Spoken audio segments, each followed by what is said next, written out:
So how do you make use of Ansible rules to make use of code reuse and organization? Thank you.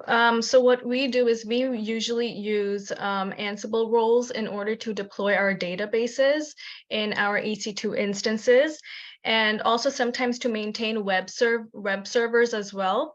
So we basically use Ansible roles in order to have a standard deployment in the way it should be done.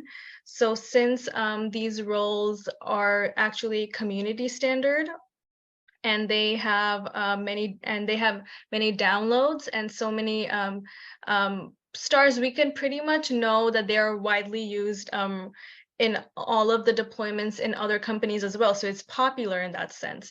And so we decided to make use of those roles so that we don't need to go through creating all those Ansible custom roles for ourselves.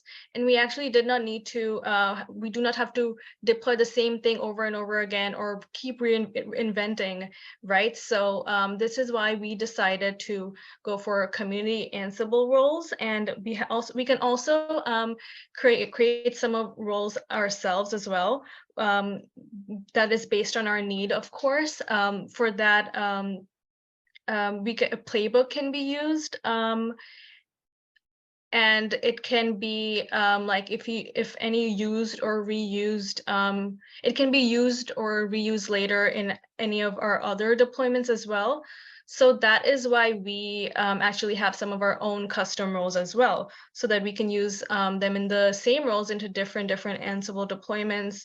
And pretty much both the custom roles and the ones we create, pretty much both of those roles are we work with, and both the roles are offered by Ansible's Galaxy, and we have custom roles as well.